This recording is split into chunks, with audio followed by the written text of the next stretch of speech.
All right, folks, we're live here back on the Mr. Green Jeans Gardening Show, and it's kind of a recap of what we talked about last night and everything. But I'm Hank Dietert, and I want to introduce to you is Mr. Steve Yount, the man of the hour. So, Steve, take it away. All right. Well, we did a broadcast last night, and we're just going to do a little brief recap on some of the stuff we talked about last night. March to-do list for the garden in South Central Texas. We are in the time when everybody should get out there and start planting their vegetables: tomatoes, peppers, cucumber, squash, cantaloupe, watermelon. All those things need to go in the ground as soon as you got time. And preparing that ground is real important. Get out there with some compost if you have a compost pile. If not, there's materials available in bags you can buy. And put that organic matter on that garden and work it in real good. Add a little fertilizer, about a pound per 100 square feet, and mix all that in real good, and then you can get out there and throw those vegetables in the ground. We're experiencing a few cool nights yet, so some of those plants may need to be covered a little bit, but for the most part, I think we're done with the coldest of the winter, and if you had to cover them, it wouldn't be a big deal to throw a blanket over them or a milk jug over them overnight. But get them in the ground as soon as you can, because time is not on your side when it comes to South Texas weather. It gets hot really quick, and a lot of vegetables will make a lot of fruit early on if you get them in the ground and get a good root system under them. Yeah, I mean, like you said, get a good root system. But you had something new you wanted to talk about, and if anybody there wants to throw out a question, I can see if I can pull those questions up and get them over to you, Steve. But, but right now, you talk about reshaping evergreens, shearing, if I may. But Yep. What's that all about? Well, we all have shrubs in our yard, and this time of year is the optimum time to go in there and prune those a little bit to bring a more natural shape to them. People have a tendency to want to box things up, make them square and or triangular shaped for some strange reason, but it's better to prune those things with the natural shape of the plant, and we want to try and get that done before the plant actually produces some new growth. We want to get that task handled as quickly as we can. Things like holly, elaeagnus, boxwood, privets, all those things need to be sheared now if you need to bring them back into line with the height and size you want them to be. But please stop boxing them up. That's not the way they really grow. They grow naturally shaped, and they'll be much prettier, and they'll hold a lot more foliage that way. But again, time is of the essence. We can't wait on a task like that. They need to be done in a timely fashion. Okay. Yep. Okay. Well, yeah, we want people to get out there to get us the basically get us the subscriptions on YouTube so we can reach a broader audience, as you That's talked right. about. But Yep. the subscriptions helped us get more. I would say get more resources in order to be able to produce this show for you and for the public. Yep. In other words, and so Right. But if you do have some. If you do have some questions out there for people, say, try to get them to us. But let me go ahead and put this up too, because I know that you were really talking about making sure to get the email to you, and that email. Let me see if I can bring this back in too. Yep. But the email that we have on the bottom there, you're able to get back with people and That's get some correct. of the information out that we talked about here tonight. So, Yeah. but when we look back at some of these lists that we had here, we talk about good time to plant shade trees, fertilize trees and shrubs, and, Yep. and that's what we're doing in March. We talked about shearing already now as something new that we put on, and so is there something that that we need to look forward to maybe next week? And I know that we want to try to bring this show on Sundays, probably around 7:30ish or so, Yep, and that's just right. kind of check. Once we get everything rolling, we'll get that information out as we can. But it would be great to see if we could get more questions for you and comments and things like that. Sure. Especially while we're live, if we can get to those questions, we'd be happy to do that. Yeah, absolutely. getting the information out there this time of the year is really important, and I think this medium that we're using now is going to really help to spread the word. Because a lot of the things we're doing now, talking about like fertilizing trees and shrubs, fertilizing lawns, digging and dividing some of these blooming perennials, those items need to be done now, and we're going to compile a list of things that we'll need to do in the following and subsequent weeks and months. Some of those would include fertilizing the vegetables that you're planting now, and following up with proper lawn watering and proper watering of newly planted trees and shrubs, should you decide to do that. I talked to several customers today who thought they were doing a good job with the way they were watering and fertilizing their plants. Come to find out that it was wholly inadequate, a complete misunderstanding of what the real process needed to be. And so that leads to a lot of failures and disappointments, and that's a lot of times where people get off track. They spend $200 or $300 getting things ready, only to have their plants die on them and then be disappointed and never go back to it. So we want to try and change that and get them back on track and help them understand in a clear, easy way the best procedure to be successful at it. Yeah, I mean, so now the one thing I run across is what people look at is what are some of the things to prevent some of either the bugs, the diseases, the things that are out there that people have to contend with year round. What are some of those things that come to mind? Well, a lot of it has to do with management practices. If we take lawns, for example, most people are encouraged by the utilities to water their water the grass at night, which can can create a lot of disease issues.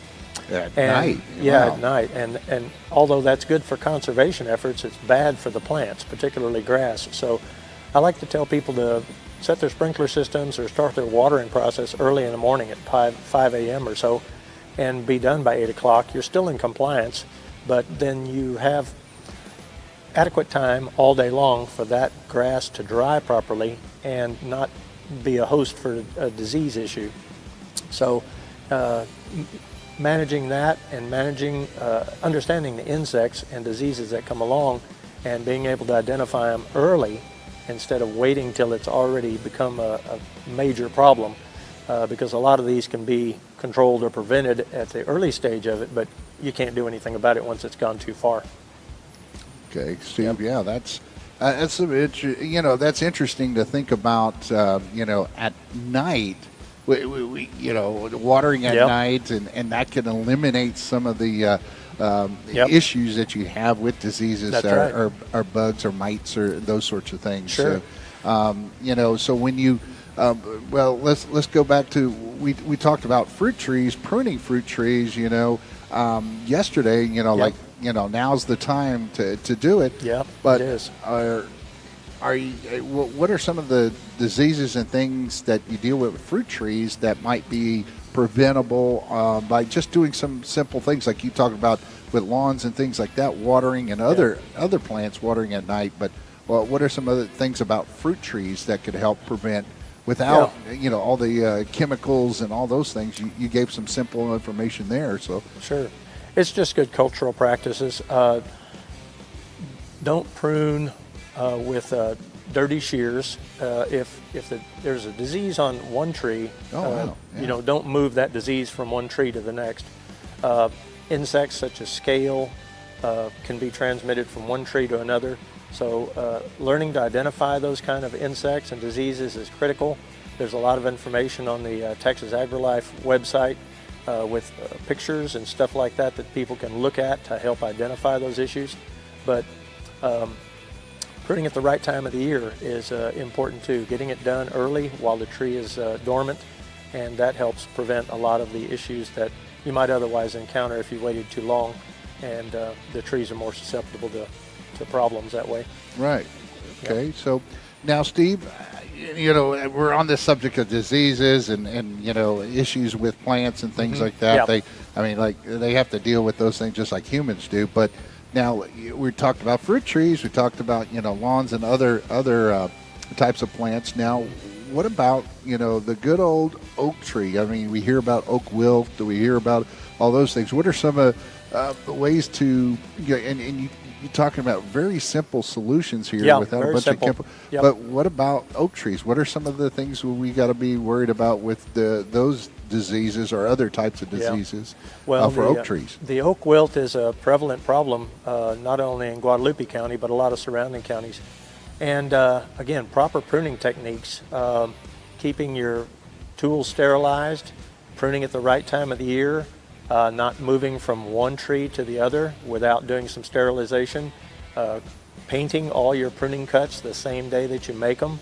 If you hire somebody to do pruning on your trees, which a lot of people do because it's prohibitive for a lot of people to climb ladders and climb trees to do it themselves, and it's just a tremendous amount of work. Just make sure that the people that you hire are educated and well aware of the issues that can arise with the oak wilt and the transmission of that disease, because they may have been trimming trees in an area of the hill country or the neighboring county that's infested with that oak wilt, and then they can bring it to your trees if their tools aren't properly sterilized and they haven't been doing proper management practices. As with red oaks, it's spread a lot of times too with the firewood. People bring in firewood that has fungal mats in it. I didn't even know that. Now they stack it up, and the beetles are in those fungal mats, and then they come out, and you've just made some cuts on your red oak tree, and the beetles can identify that open wound right away, and they go over there with their dirty mouth and full of virus and bacteria and fungus, and they infect your tree.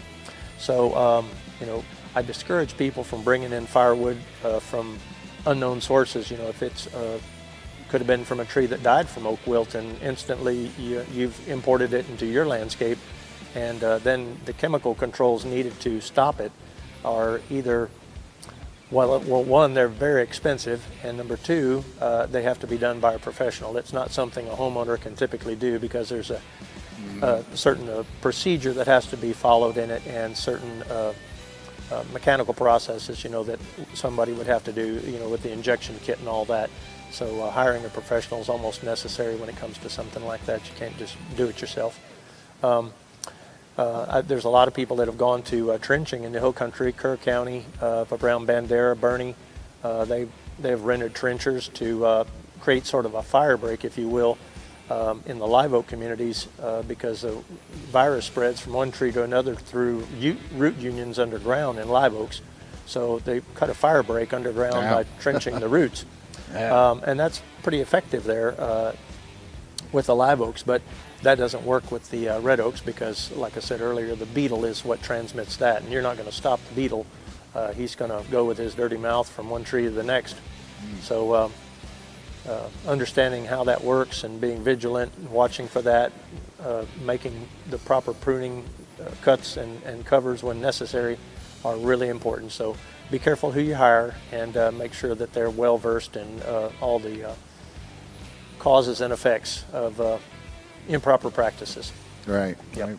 Well, I would say also that, for next week's show, if we can get it together next Sunday at about, like I said, if we could get it done around 7:30, we'd be happy to do that. Yep. If they send you questions that we've discussed, some subjects we discussed, via email, and then we'll try to get those put on the air and get that out to the public as well. So the more questions, the more better. That's right. It gives topics that I don't necessarily think of all the time. In the course of a day, I can answer several hundred questions.